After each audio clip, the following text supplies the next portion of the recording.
Hello and welcome to Doctor Speak, your window to getting all your queries on COVID-19 answered by a panel of experts who will be joining us on the show.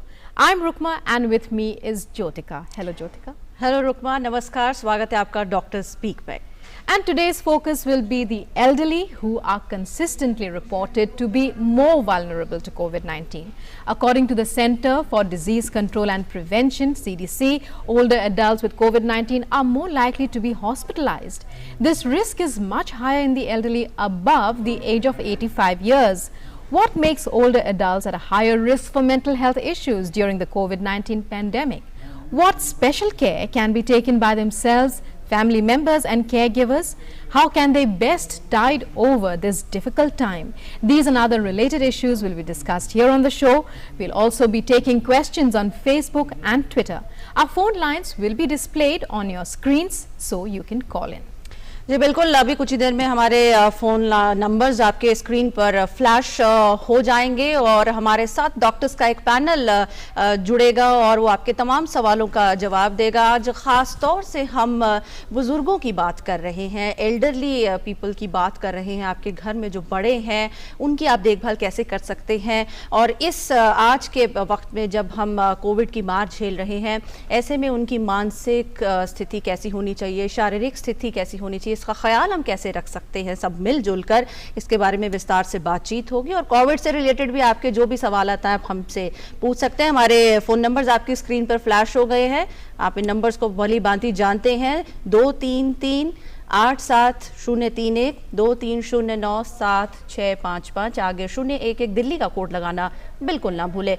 तो आइए फिर आज हम अपने guest से आपका रूबरू करवा देते हैं. आज हमारे साथ जुड़ेंगे डॉक्टर अवधेश शर्मा है, को-फाउंडर है माइंड स्पेशलिस्ट.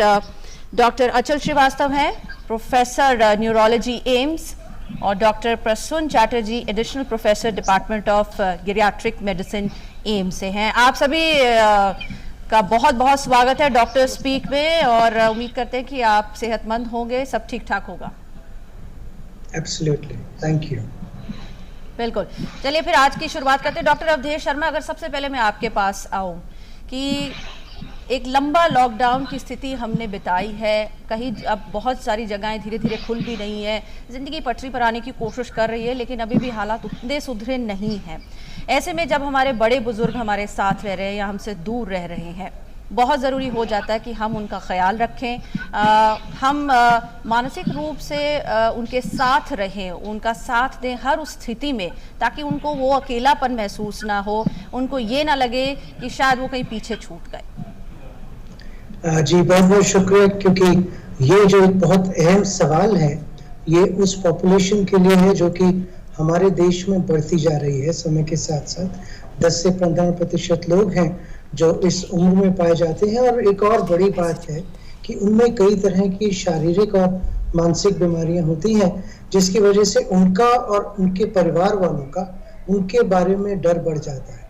लेकिन एक और बात सोचने की ये है कि कोविड के लॉकडाउन से पहले भी बहुत से ऐसे लोग थे जो कि वृद्धावस्था में थे और वो अपने घरों में बंद थे, और उनका आना जाना बहुत कम होता था, या जो लोग उनको मिलने आते थे वो बहुत कम होते थे. लेकिन क्योंकि इसके बाद जो खासतौर पे डायबिटिक्स हैं, हाइपरटेंसिव हैं, हार्ट डिजीज वाले हैं, और उनको और उनके परिवारों को ये डर लगना शुरू हुआ कि कहीं कोई भी एक्सपोजर हो तो उसकी वजह से जो उनके शरीर पर असर होगा या उनके दिमाग पर असर होगा, और वो कहीं बहुत ज़्यादा ना बढ़ जाए इस हद तक कि उनको एडमिट होना पड़े या जान का खतरा हो जाए. इस कारण से उनके डर की वजह से जो उनकी पहले की एक्टिविटीज़ थोड़ी बहुत थी वो भी कम होनी शुरू हो गई. और घर में कई बार कुछ ऐसे लोग हैं जो कि अकेले रहते हैं, जहाँ पे कि पहले और लोग थे जो आते थे, उनकी मदद करते थे, हाउस हेल्प कह लीजिए, या उनके जो और बीमारियां थी उनका पूरी तरह से इलाज होता था. आज के समय में वो भी एक बहुत बड़ा चैलेंज हो गया है. लेकिन इस तरह में ये भी एक मौका निकला है कि जिस तरह से टेक्नोलॉजी बढ़ रही है, जिस तरह से लोग एक दूसरे का ध्यान रखने की कोशिश कर रहे हैं, घर वाले आमतौर पे अब फोन पर या स्काइप के थ्रू या इंटरनेट के द्वारा एक दूसरे से मिलने की कोशिश कर रहे हैं, और वहीं पर बहुत सारे टिप्स हैं खासतौर पे मेंटल हेल्थ के, जो कि पहले ध्यान ही नहीं दिए जाते थे, लेकिन अब वो होने शुरू हो गए हैं। और उसकी वजह से बुजुर्ग अगर उनका ध्यान रखें, खासतौर पे कि अपने को फिजिकली पूरा एक्टिव रखें, समय पर सोएं, थोड़ा बहुत जितना भी घर में काम कर सकते हैं वो जरूर करते रहें। अगर उनको कोई शारीरिक बीमारी है, उसको पूरी तरह से मेडिसिन के द्वारा कंट्रोल रखें। और दूसरे लोग भी, खासतौर पे कई बार बुजुर्ग भूल जाते हैं कि उनको समय पर दवाई लेनी है या टेस्ट होने हैं, तो उसका भी ध्यान रखें।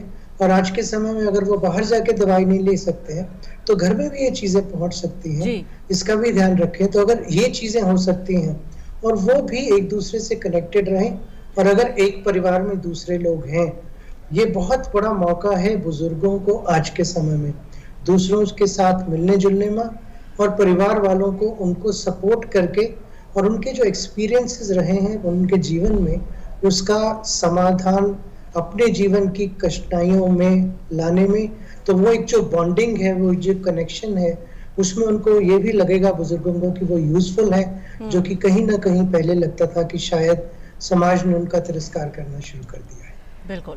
Right. Coming to you, Dr. Srivastav, when we talk about the risks of mental health as well as physical health issues are concerned, what would you enumerate them as? Because we know now, as the Center for Disease Control and Prevention has said, that the elderly are at a greater risk, particularly at this time. So how would you explain the cause for increased health risks to them, and what are these risks?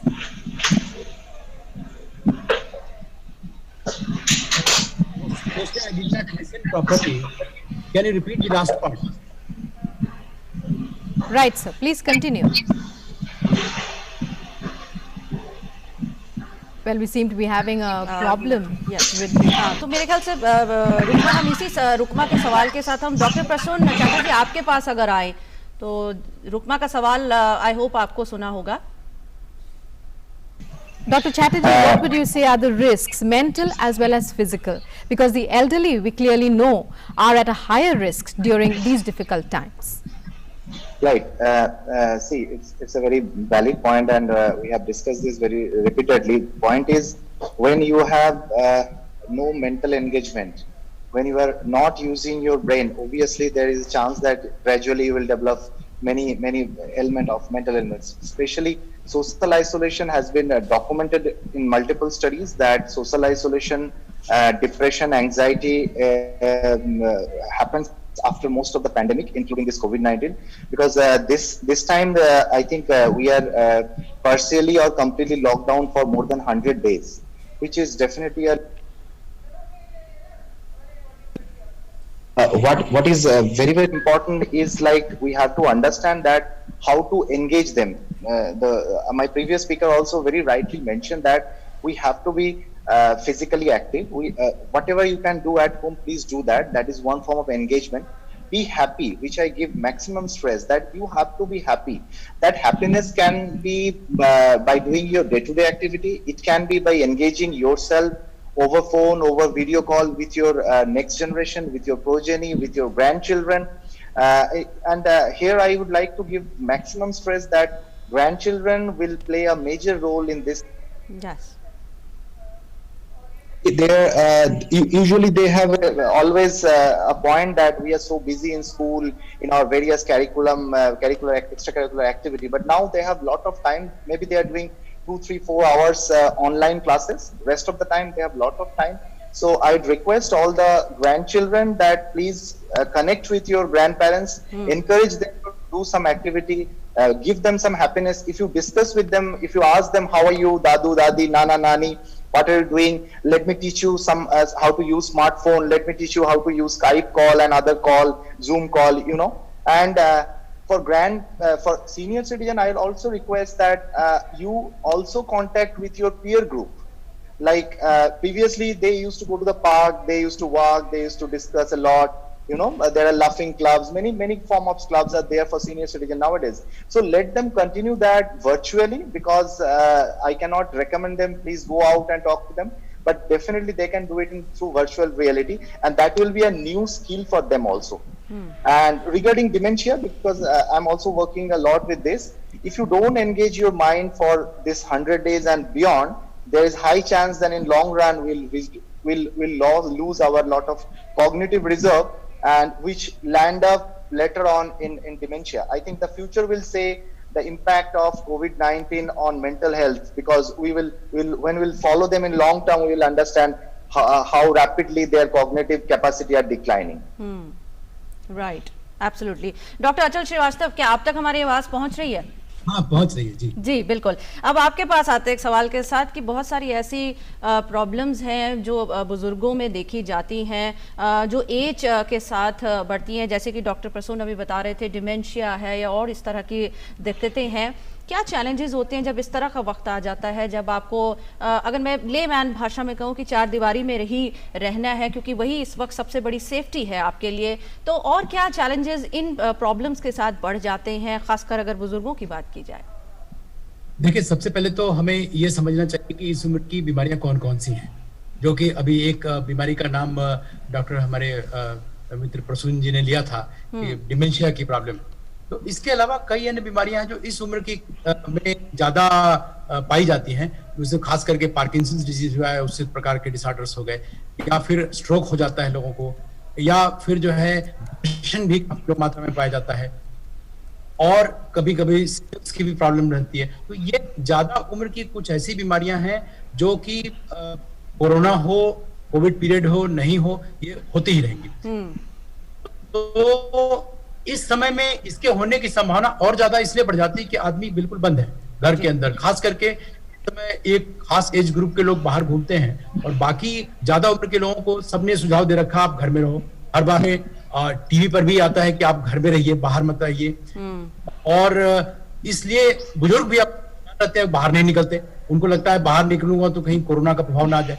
तो इसलिए ये जो बीमारियां जो हम लोग बात कर रहे हैं, खास करके डिप्रेशन की, डिमेंशिया की, पार्किंसोनियन डिसऑर्डर्स की, स्ट्रोक की, एपिलेप्सी की, ये सब बीमारियां जो इस उम्र की संबंधी बीमारियां हैं, तो इनके होने की जहां तक बात है, वो अपना जो उनका नॉर्मल जो अकरेंस रेट है वो तो रहेगा ही।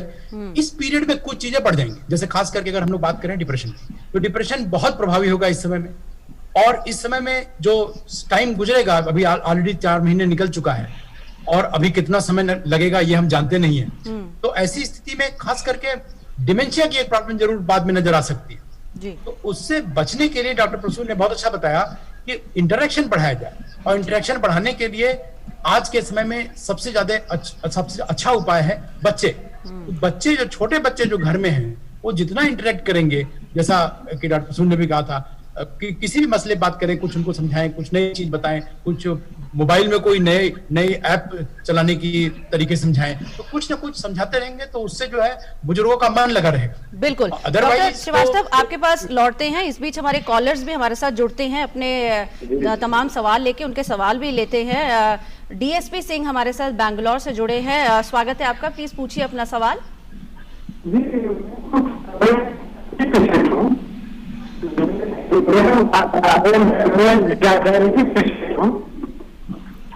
Right, Mr. Singh, your voice is not very clear. Could you switch off other electronic appliances around you so that your voice could be clearer? Yes, madam. I have switched off. Yes. Madam, diabetic हूँ मेरे patient, और मेरे उसके कारण वो फोडिएटरी में जो nerves का प्रॉब्लम होता है,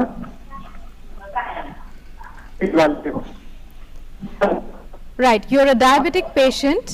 जी, और पोडिएटरी में नर्व्स कुछ प्रॉब्लम है due to that thing, that podiatry problem, nerves problem. देख रहा हूँ, ये pregabalin and methylcobalamin capsule होता है, प्रेगवेलिन एंड नाम से आता है ना, वो कैप्सूल मैं ले रहा हूँ। मेरा क्वेश्चन है मैडम कि वो कैप्सूल को अभी मैं, क्योंकि मुझको ज्यादा ट्रबल में लेना, तो सिंह साहब आपसे ये गुजारिश करेंगे कि आप अगर हमें दोबारा फोन करके कनेक्ट करने की कोशिश करें, क्योंकि आपकी आवाज बहुत क्लियर नहीं है।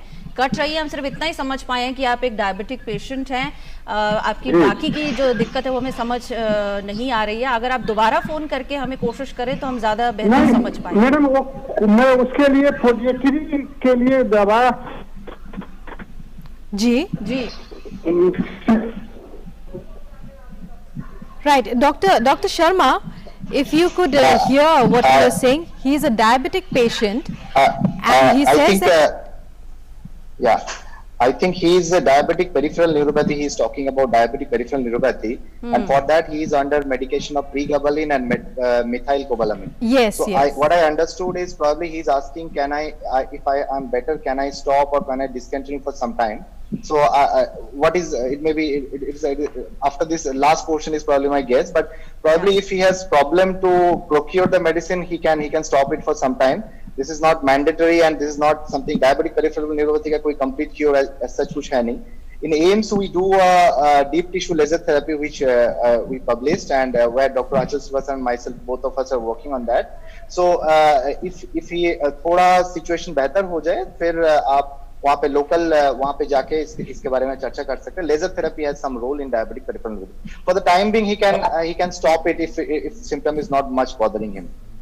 बिल्कुल. बट साथ में आप डायबिटिक को कंट्रोल करिए, डायबिटीज को कंट्रोल रखिए, और उसके लिए आपका दिनचर्या ठीक रखना बहुत जरूरी है. खान पान ठीक रखना, घर के अंदर एक्सरसाइज करते रहना, ये सब बहुत इंपॉर्टेंट है. बिल्कुल. डॉक्टर श्रीवास्तव, डॉक्टर चैटर्जी, बहुत मुझे शुक्रिया. ऐसा लगा कि वो कह रहे थे मैं दो गोलियां खा रहा हूँ रात में, तो दो के मतलब एक कर सकते हैं, करके देख लें, शायद कंट्रोल कर ले. ठीक है, बिल्कुल.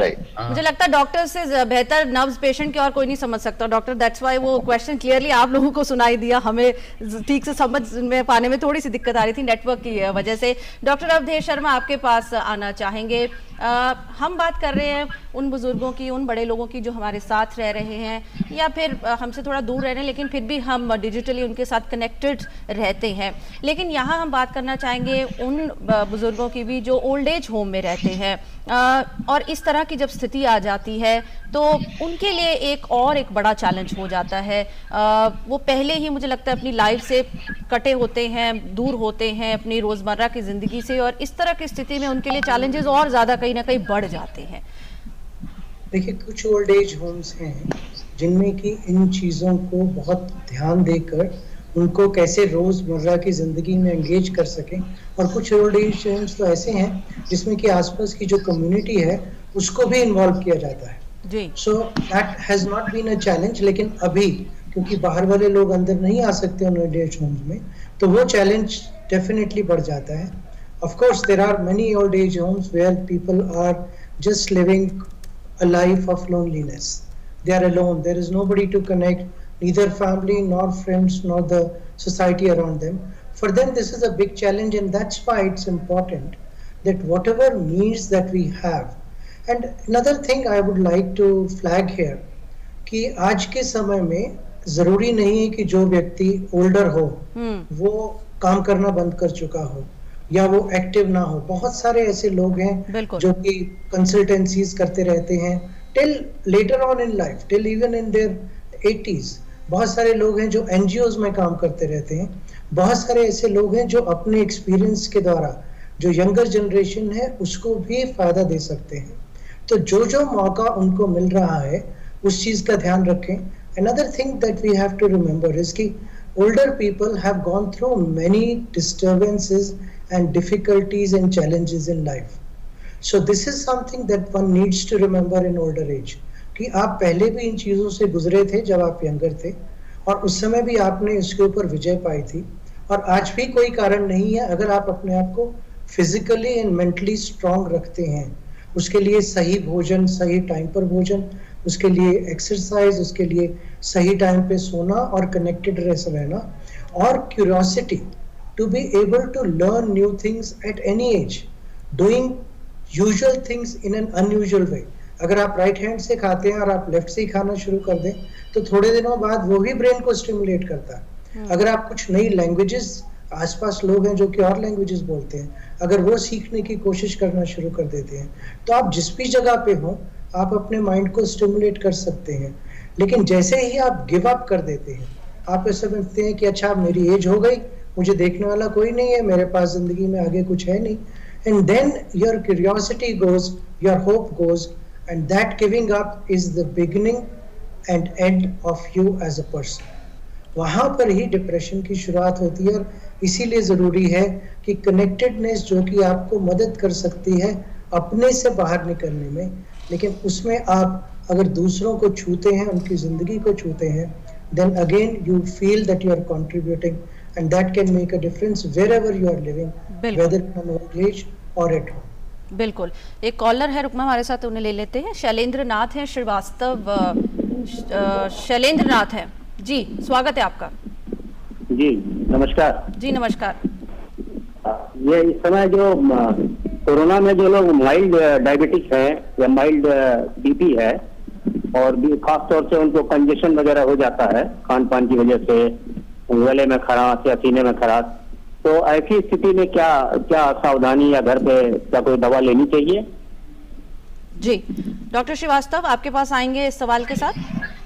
हाँ, अब देखिए ऐसा है कि वो पूछ रहे हैं सवाल कि क्या गले में खराश और तकलीफें हो जाती हैं बीच बीच में, तो ये तो आमतौर पे होती रहती है, खास करके ज्यादा उम्र में ये दिक्कत बनी रहती है.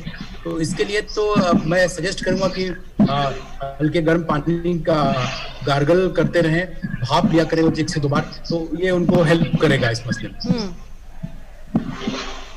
बिल्कुल. Right. Well, Dr. Srivastav, you were telling us about, the kind of steps that can be taken, the kind of precautionary as well as a cure in these difficult times. One problem that the elderly have been facing is to get essential commodities, is to get necessary items. How, in your experience, have they been able to overcome this in these past few months? See, this is the problem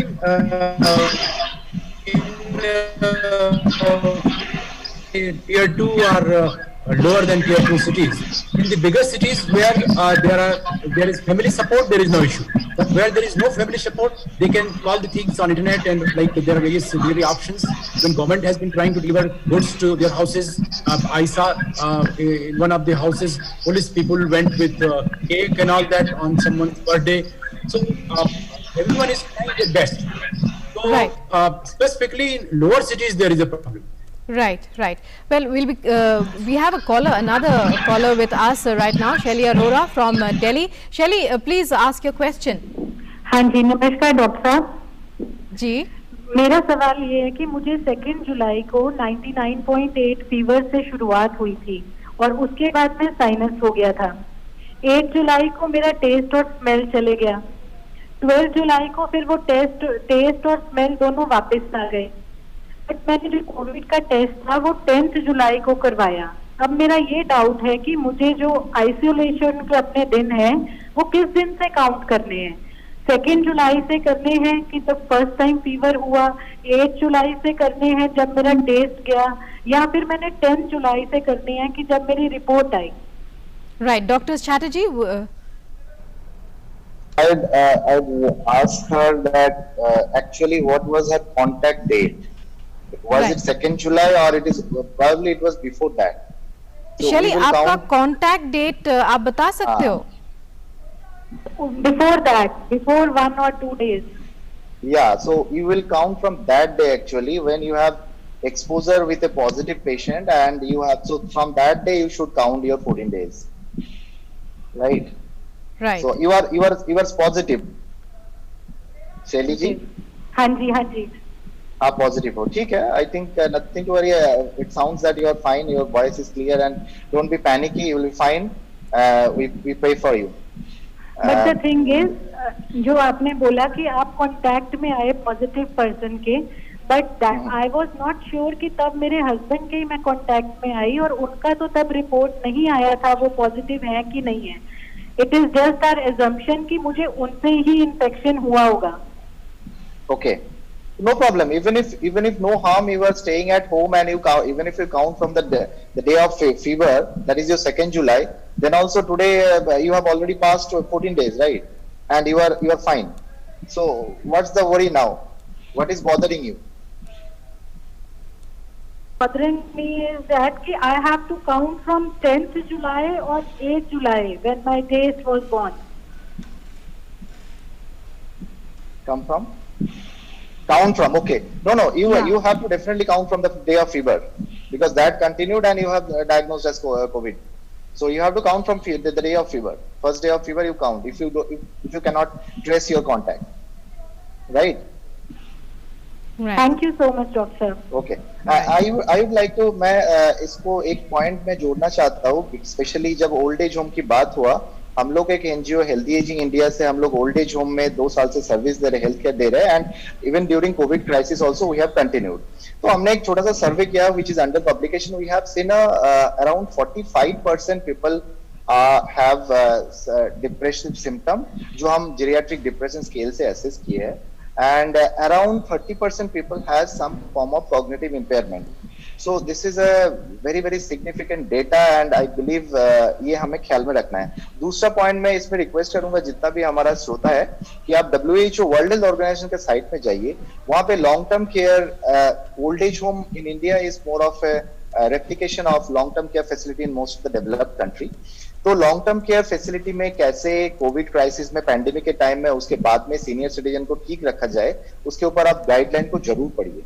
तो irrespective of the health status, irrespective of the economic status, I will say rather, because बहुत सारे NGO run old age home है जिसमें हम जा रहे हैं, जहां पे उनके लिए खाना प्रोवाइड करना ही बहुत बड़ी बात है, बाकी चीज तो बहुत मुश्किल है. But still I can say that आसपास के कम्युनिटी के लोग, आसपास के स्कूल के बच्चे इनको मदद कर सकते हैं. अभी अंदर नहीं जाना है, बट फोन पे भी अगर आप किसी के साथ कनेक्ट कर सकते हैं, that will be really great for them. उनको हमें एंगेज करना है, कनेक्ट करना है सोसाइटी के साथ. वो अभी सोसाइटी के साथ डिस्कनेक्ट हो गए, जो स्पेशली ओल्ड एज होम में रहते हैं. हम लोग को एक काम शुरू किया है हमारे एनजीओ के साथ, जिसके बोलते हैं इंटर जनरेशनल लर्निंग. हम लोग जिसमें देख रहे हैं बहुत फायदा हो रहा है सीनियर सिटीजन को. They are very happy, they are engaged, they are not depressed. Even during COVID crisis, online वो लोग गरीब बच्चे को पढ़ाते हैं, उसमें बच्चे को भी फायदा हो रहा है और उनको भी फायदा हो रहा है. This is a very win-win model. So this can be replicated anywhere by anybody. बहुत महत्वपूर्ण बात आपने डॉक्टर प्रसून बोली कि कम्युनिकेशन हर प्रॉब्लम और हर दिक्कत की जो वो इलाज है वो उसको सॉल्व करने में हेल्प करता है. हमारे साथ एक और कॉलर जुड़े हैं जौनपुर से. जी स्वागत है आपका, पूछिए अपना सवाल. जी सर नमस्कार, मैं मोहम्मद जनीस बोल रहा हूँ जौनपुर से. जी पूछिए. जी मेरा सवाल ये है कि जैसे मैं अपने क्या कहते हैं वर्किंग प्लेस पे जाता हूँ बाइक के थ्रू रोड पे, तो काफी ट्रैफिक रहती है सर, और मैं मास्क और हेलमेट लगाए रहता हूँ, और साथ साथ ऑफिस में भी सोशल डिस्टेंसिंग फॉलो करता हूँ. ओके सर, तो ये जो ट्रैफिक है रोड पे सर, काफी लोग करीब भी आ जाते हैं, इसलिए मैं मास्क और हेलमेट लगाए रहता हूँ, तो मुझे कितना रिस्क है सर? बिल्कुल, डॉक्टर श्रीवास्तव आपके पास आएंगे इस सवाल के साथ. अब ये ऐसा लगता है इनकी बात सुन के पूरी सावधानी बरत रहे हैं, बहुत ही कम रिस्क, सरकार के बताए हुए सारे नियम फॉलो कर रहे हैं, ऐसा सुन के उनकी बात लगा मुझे. और एक्चुअली इसमें मैं एक पॉइंट जोड़ना चाहूंगा. कांटेक्ट किसको कहते हैं ये आप लोगों को समझना है.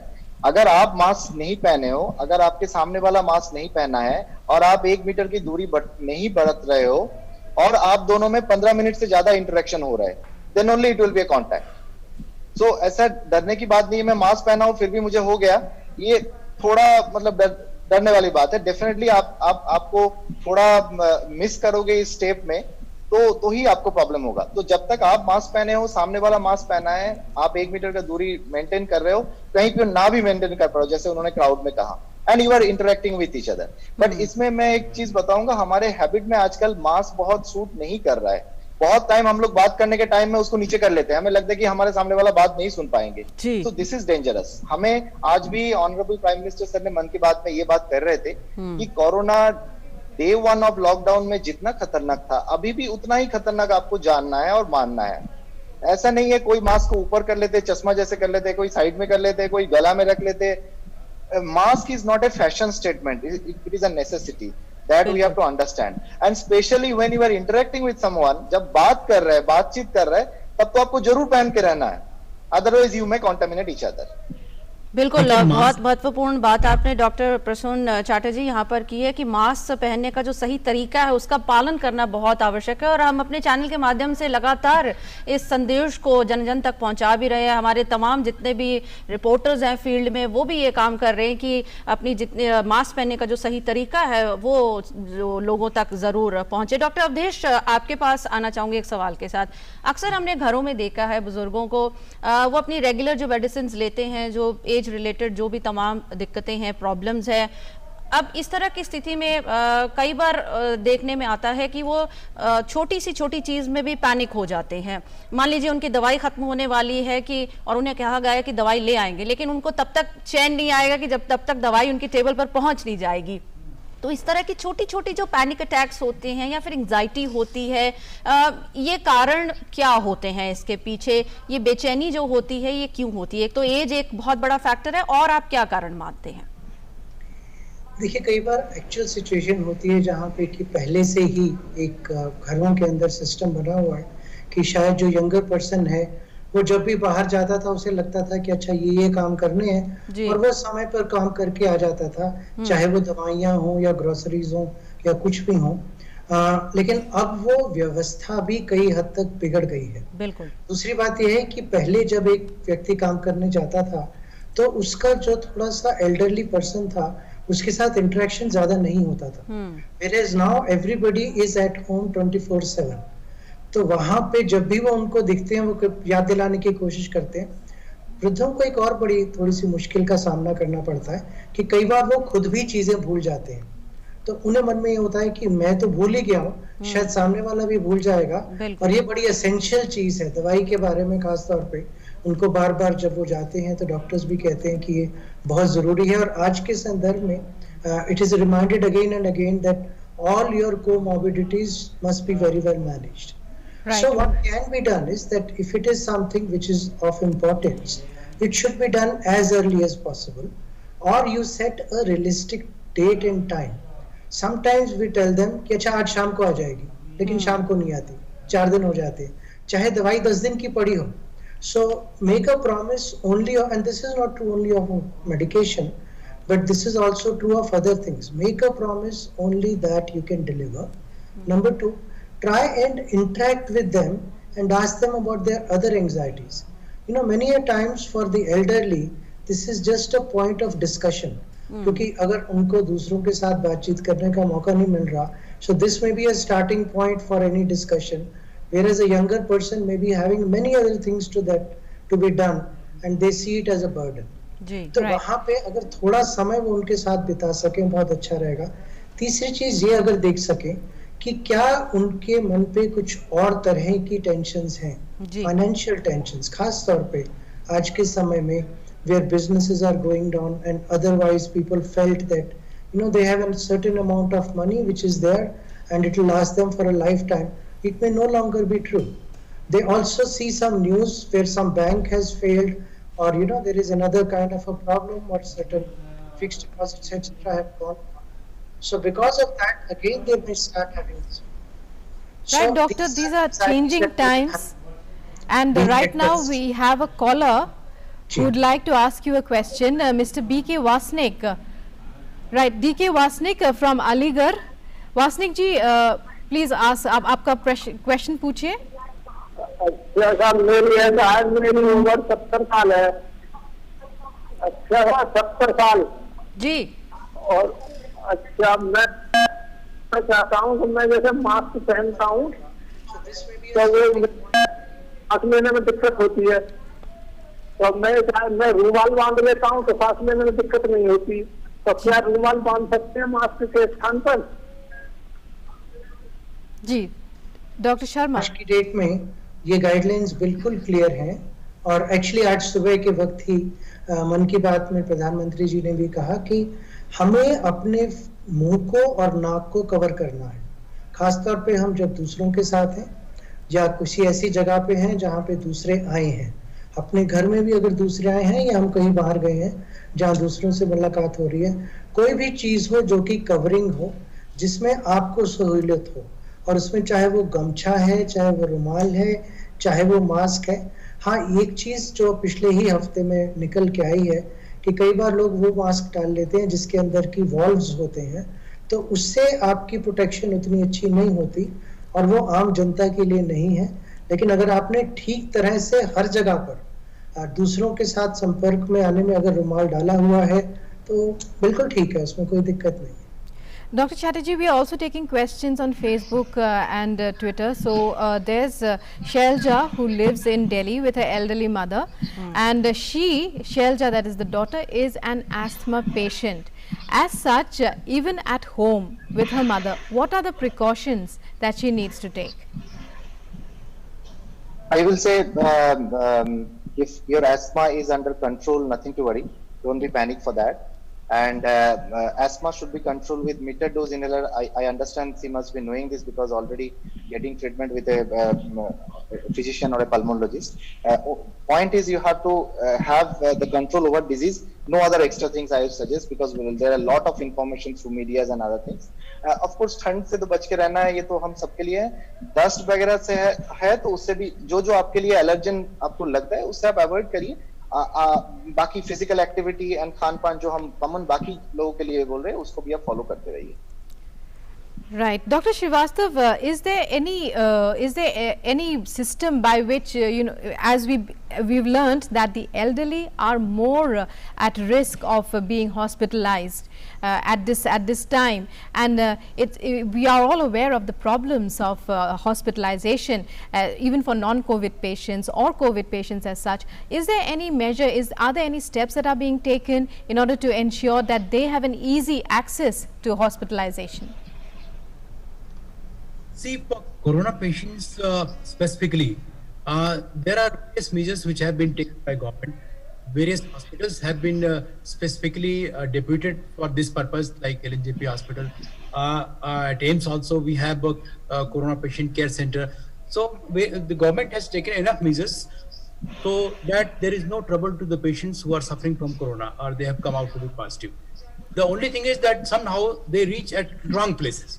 So if you reach at a wrong place, then they should be given a directive where they have to go, which is not done. So that is how the patients are running from one hospital to other hospital. So there is no clear-cut directive given at wrong places, I will say. Otherwise, the hospitals which are deputed specifically for this purpose, they take the cases. There is no problem. There are beds available in all those hospitals, including our hospital, where corona patients are taken up. And if you talk specifically about elder population, everyone takes care of elder people. It's not like that. Yes. But at the same time, either they call to the hospital or the people who are available at home at that time, they bring those people to the hospital. Right हमारे साथ एक collar और जुड़े हैं जयपुर से। PS Sharma ji, स्वागत है आपका, पूछिए अपना सवाल। हाँ डॉक्टर साहब नमस्कार। डॉक्टर साहब मेरे दो क्वेश्चन हैं। एक तो मेरा जो घर है वो ऑन रोड साइड है और उसमें लोग नीचे घूमते रहते हैं वगैरह और सामने दुकानें भी हैं, तो मैं थोड़ा उसमें डर के रहता हूँ। मेरा फर्स्ट फ्लोर पे है। सेकंड अभी राखी आ रही है, तो राखी पे हम लोग कैसे मैनेज करें? जी राइट, डॉक्टर शर्मा। हाँ जी। देखिए, जो आपने बात की कि आपका घर रोड पे है, रोड में सिर्फ डस्ट होती है और अगर आपके पास कोई नहीं आया है, 2 मीटर से दूर है, तो उससे आपको कोई एक्सपोजर नहीं है। अगर आप बाहर जाते हैं, क्योंकि आपने कहा कि रोड पर ही है, सामने मार्केट भी है, ऑब्वियसली शायद आप जब भी घर से बाहर निकलते होंगे तो बहुत ज़्यादा लोगों के साथ आपके चांसेस हैं कि एक दूसरे को रूबरू मिलते होंगे। If that is the situation, then obviously always in any public situation you must keep social distancing and wear the mask even when you are speaking, interacting both on the nose and on the mouth. If you are doing that, then you are safe. As far as Rakhi is concerned, in Rakhi you are going to another person's house. Even if it is a close relative, sister or brother, you do not know what situation there may be if somebody has been positive, and a lot of times there could be an asymptomatic person also who may be carrying the virus.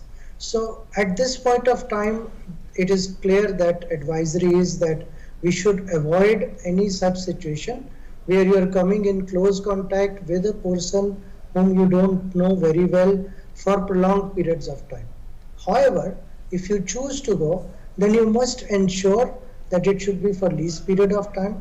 You should be always at that point of time covering yourself, your face as much as possible, and having the hand hygiene so that you don't touch places and then touch your face and mouth. If you are able to do that, then that should be okay. But unfortunately, what happens is that during the festivals, people don't take these things into consideration. They think it's a relative, and because of that, you feel that person may be safe. You know, Corona does not see differentiation between relatives or non-relatives. True. So if you can be very, very careful about it, that is fine. But otherwise, any group gatherings definitely would need to be avoided. जी Right. Doctor Prasoon, आपके पास एक सवाल के साथ आऊँगी। कुछ हमने अक्सर देखा है कि क्योंकि आज सब तरफ हम कोविड की खबरें सुन रहे हैं, रेडियो पे सुन रहे हैं, टीवी पर देख रहे हैं, तमाम चैनल्स पर, सोशल प्लेटफॉर्म्स पर भी इस तरह की जो खबरें आ रही है। इनफैक्ट मेरे ही पड़ोस पे एक बुजुर्ग रहते हैं, वो अपना एक डाटा मेंटेन करके रखते हैं कि आज कितने केसेस आए, कितने ठीक हुए। वो इस तरह का एक ना साइकिल है जो फॉलो करते हैं, और कई बार मैंने उन्हें देखा है कि वो काफ़ी पैनिक भी हो जाते हैं कि आज तो बहुत ज़्यादा केसेस आ गए, आज की फिगर्स बहुत ज़्यादा है। तो एक डर उनके मन में मैं देखती हूँ कई बार बहुत रिलैक्स्ड भी नज़र आते हैं कि भाई हमारी रिकवरी रेट बहुत अच्छी है, इसलिए वो बहुत खुश है। तो इस तरह के जो मूड स्विंग्स होते हैं खबरों को देखकर या फिर आसपास की जो सूचनाएं हम तक पहुंचती हैं, इनको लेकर किस तरह का इफेक्ट मेंटली, खासकर बुजुर्गों की बात की जाए तो उनकी सेहत पर होता है? देखिए, आप तो पड़ोसी की बात कर रहे हैं, मैं तो अपने घर की बात कर रहा हूँ। मेरी मम्मी जो कि टीवी में सीरियल के बगैर कुछ नहीं देखते थे, आजकल सारे टीवी न्यूज चैनल देखते हैं। बिल्कुल। And I think she must be having more data related to corona than me. Actually doctor, you are correct. मैं तो उन लोगों को भी सजेस्ट यही करता हूँ, और सबको मैं ये बोलता हूँ कि एवरीडे कितना केस हुआ, कितना घटा, कितना मॉर्टेलिटी, कितना हॉस्पिटल है, इसमें तो आपका इतना बारीकी से खबर रखने की जरूरत नहीं, because every news has some impact in your brain. Yes. And you know, अगर मैं इसको देखूं एक समुंदर की लहर जैसा, कभी आप में एंजाइटी आ रही है, कभी आप इलेटेड हो रहे हो, सो हम कोशिश यही करते हैं कि ज्यादा से ज्यादा टाइम आप हैप्पी रहने का कोशिश करिए। And I tell this to everyone that this corona time is not forever. हमने अगर 120 दिन झेल लिया है और कुछ ही दिन की बात है, इसके अंदर ये situation will be better. So every elderly should be informed, and you know, ये भी एक fact है, for every pandemic there are a lot of negative information which flows through social media, which very rightly आज भी honorable prime minister sir ने कहा कि बहुत मैसेज इधर उधर से जा रहे हैं, तो हमें उतना ही मैसेज लेना है, उतना ही इंफॉर्मेशन लेना है जितना हमारे लिए जरूरी है। और मुझे तो लगता है जो लोग टीवी के ऊपर नजर रखते हैं, किसी उम्र के भी, किसी एजुकेशनल स्टेटस के भी लोग हो ना हो, उनको तो बेसिक इंफॉर्मेशन कैसे हम right now we have young generation का जो रोल है, इसमें मैं बार बार यही बोल रहा हूँ कि जो भी यंग जनरेशन, आप जैसे अपने पड़ोसी की बात कर, you proactively talk to them. It should be a bilateral process. Senior citizen को यंग जनरेशन के साथ बात छेड़ना है, बात करना है कि क्या करते हो जी, कैसे जाते हो। हम थोड़ा अपने अंदर की जो ईगो सेंट्रिक बिहेवियर उसको थोड़ा कम करें। अभी मैं शुरू से ये भी बार बार बोल रहा हूँ, this corona fight is like a fight between humanity virus versus the might of the virus. तो हम जितना मिलके टुगेदर रहे, जितना हम बातचीत करें, वार्तालाप करें, संवाद शुरू करें। बहुत सारे, ये भी कल भी मैं आपके के चैनल में देख रहा था, एक बच्ची को पूछा गया क्या आप अपने दादा दादी के साथ फोन पे रेगुलर बात करते हो? बिल्कुल डॉक्टर, हम दो आप और मैं इकट्ठे वो शो कर रहे थे जब ये सवाल आया। और answer was very very like very dubious answer कि हाँ कर लेते हैं, ऐसा नहीं है। हमें सबको, मैं तो बोलूंगा सीनियर सिटीजन को भी प्रोएक्टिवली अपने पोता पोती को बात करना है, पोता पोती को भी it should be a routine now. और मुझे तो लगता है this crisis should be look after as an opportunity, जहां पे हमारा जो दो पीढ़ी के बीच में जो गैप शुरू हो रहा था उसको हम मिटा सके अभी, और इसको रूटीन बेसिस में किया जाए। And ultimately we have to make each others happy. Right, making each other happy is very important. Increasing interaction in these tough times while maintaining all the precautions. We have another caller who's joining us from Bihar, Surinder Pal. Surinder Pal जी नमस्ते, आपका प्रश्न पूछिए। जी, मुझे fever हो गया था पहले, मैं तो ठीक हो गया, उसके बाद मेरे बच्चे को हो गया था, वो भी कवर कर गया, मेरी वाइफ को हो गया 6वां दिन में 7वां दिन में। जी डॉक्टर श्रीवास्तव, तो आपने क्या कोरोना टेस्ट कराया? नहीं, यहाँ नहीं है टेस्टिंग, बिहार में कोई उपाय नहीं हो पाई है। संभावना तो आज के समय में सबसे पहली संभावना तो कोरोना ही रखी जाती है। और जैसा आप देख ही रहे हैं कि समाज में काफी लोग को ट्रीटमेंट की बहुत ज्यादा आवश्यकता पड़ता नहीं है कोरोना में, और नहीं पड़ने का अर्थ है जैसे आपका परिवार भी हो सकता है कोरोना से पीड़ित होता हो और फीवर होकर ठीक हो जाते हैं। तो लेकिन कोरोना टेस्ट कराइए, इतनी भी एब्सेंस नहीं है टेस्टिंग फैसिलिटी की बिहार में। आप अपने डिस्ट्रिक्ट हेडक्वार्टर पे संपर्क करिए, निश्चित रूप से कोरोना टेस्ट हो रहा है। Right. Right. Contacting district headquarters, there are enough precautions that the government, enough steps that the government is continuously been publicizing that the public can avail of, enough services. Well, another caller, not caller, I would say a visitor on our Facebook page, Rahul in Delhi, he says that since he started working, he started going to office, his father is suffering from depression and has been taking medication, but now because he has to constantly stay at home, what other steps can he take in order to ensure that he is with them even though he may have to go to office? He leaves his parents at home. Dr. Chatterjee? I think हमारा पूरा चर्चा ही आज इसी के ऊपर है। एक तो number 1 I'll suggest continue your medication. Number 2 कुछ ऑनलाइन काउंसलिंग की भी सुविधा है। So if you can afford that, I will suggest you go for online counseling, because cognitive behavior therapy plays a major role, but nothing like organic interaction. अगर आपके next generation है और आपके mummy papa का relative भी है, उनके साथ भी आप थोड़ा इंटरेक्ट कराइए। डिप्रेशन का पहला शुरुआत है, आप उनसे बातचीत करिए। अगर हम उनसे बातचीत करें, उनका क्या प्रॉब्लम, एक्चुअली उनको क्या सता रही है, ये हमें जानना बहुत जरूरी है। प्लस फिजिकली उनको एक्टिव रखना इज ए मैंडेटरी। घर कितना भी छोटा हो, उस घर के अंदर आप वॉक कराइए, उनको रेजिस्टिव एक्सरसाइज कराइए। योगा जो हमारे कल्चर में बहुत साल से है, उसको आप इम्बाइब करिए, उनके अंदर प्रैक्टिस में नहीं है तो। और कुछ कंप्यूटर रिलेटेड चीजें भी आजकल आई है, जिसमें आप मतलब गेमिंग जिसको कहते हैं, वो भी अगर आप अपने पापा को सिखा सकते हो तो I think that will be an engagement model. Right, and in fact, doctor, the steps you've mentioned would also be applicable to our next questioner who says that that her father suffers from sleeplessness. Doctors have always advised against using medication, and well, the steps that you have said, practicing yoga, now that because he cannot go out and exercise so much, there are no activities he can participate in. So the steps you have just mentioned would be applicable to him as well. Perfect. I will also add, sleep के लिए sleep hygiene cycle को हमें follow करना चाहिए। वो और भी net से थोड़ा बारीकी से वो लोग पढ़ ले, क्योंकि टाइम कम है। बट स्पेशली अभी हम लोग बाहर नहीं जा रहे, तो दोपहर को नैप लेने का एक हमारे कल्चर में है। तो ये नैप आजकल थोड़ा ज्यादा ही हो रहा है। तो अगर आप 1-2 घंटा सो जाते हो दोपहर में, तो रात को नींद आपको जरूर कम आएगी। एंड स्पेशली विद एजिंग आपका जो REM स्लीप है वो कम होते जाती है। तो हमें वो ध्यान में रखना है कि मम्मी पापा सीनियर सिटीजन जो भी घर में है, उनको दोपहर में don't allow them to sleep. Plus शाम को हम पानी, चाय और कॉफी, स्पेशली कॉफी तो is totally contraindicated, specially for elderly night, because if he is a male then prostate problem भी एक बड़ा इशू होता है। तो ये छोटा कुछ चीजें हैं, उसमें ध्यान रखें। और एक्सरसाइज तो जरूर करिए, चाहे आपके घर में 10 फीट का जगह है, उसमें भी अगर आप 1000 स्टेप लेते हो, you are better than someone who is not taking few steps. बिल्कुल। हमारे साथ एक और कॉलर जुड़ गए हैं, योगेंद्र सिंह जी, स्वागत है आपका, पूछिए अपना सवाल। नमस्कार जी। नमस्कार सर, मैं ये पूछना चाहता हूँ, जैसे अपनी जो घर पे सब्जी रखी रहती है, तो जी उनको चूहा हुआ खा जाए तो उनको यूज करना चाहिए नहीं? योगेंद्र जी, अगर किसी भी सब्जी को चूहा खा जाएगा, उसको तो वैसे भी इस्तेमाल नहीं कर सकते, वो वैसे भी खराब हो गई है। लेकिन हाँ, कोरोना काल में अगर आपका कोरोना से जुड़ा कोई सवाल है, वो आप हमारे डॉक्टर से पूछ सकते हैं। अच्छा जी सर, अपन मास्क लगा के जाती हैं सर। जी। तो तीन पूरा मुंह ढक के जाते हैं, फिर आप मास्क निकालते हैं, तो उसको दोबारा दूसरा लगाना चाहिए सर। जी doctor Sharma, can we reuse masks? It depends on what kind of mask one is wearing. If it is something which is homemade, then yes, it can be it's like a piece of cloth.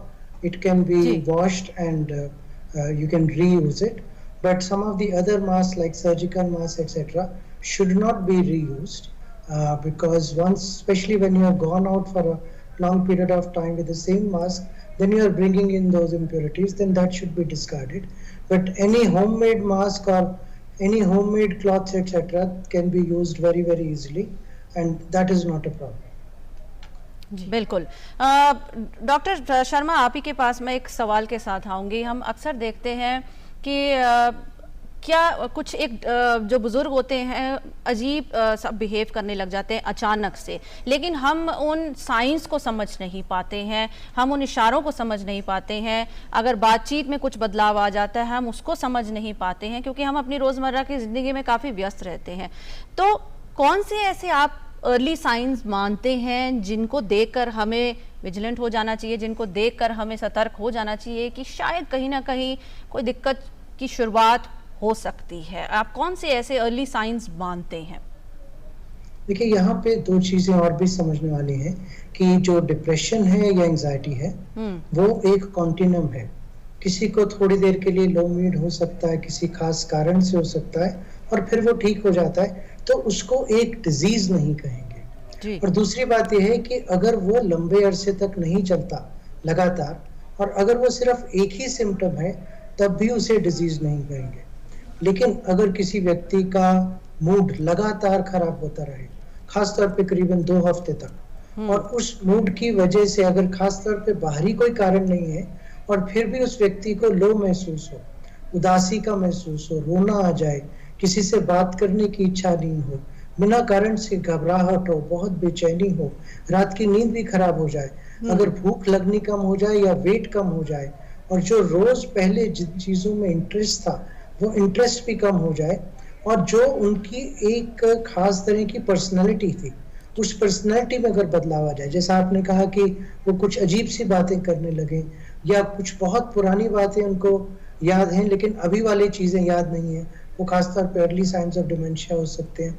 तो अगर ऐसी कुछ चीजें हो रही हैं और वो लगातार हो रही हैं और उसकी वजह से उनकी जो बेसिक पर्सनैलिटी है उसमें ही बदलाव हो गया है, then it is a problem. और जहाँ पे वो अगर कोई दवाइयाँ ले रहे थे, कुछ अगर फिजिकल प्रॉब्लम्स के लिए भी ले रहे थे और अचानक उन्होंने वो बंद कर दी हैं, तो कई बार ब्रेन के ऊपर कुछ असर आते हैं जो कि बिहेवियरली दिखते हैं। उनके बिहेवियर में बदलाव आने शुरू हो जाते हैं या उनके मूड में बदलाव आने शुरू हो जाते हैं। कई बार कुछ बीमारियां हैं, कई बार ब्लड प्रेशर की, कई बार डायबिटीज की, कई बार थायराइड की, जिसकी वजह से भी मूड्स ऊपर नीचे हो सकते हैं। तो वहां पे अगर वो चीज हो रही है तो घर वालों को सतर्क रहना चाहिए, और उसके लिए अगर आप उनके साथ रोज इंटरेक्शन कर रहे हैं तो आपको बहुत जल्दी ही पता लग जाएगा।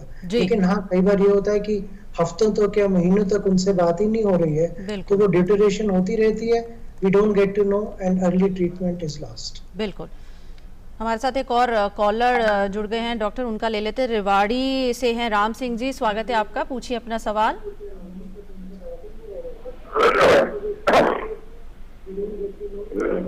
राम सिंह जी, आपको हमारी आवाज आ रही है?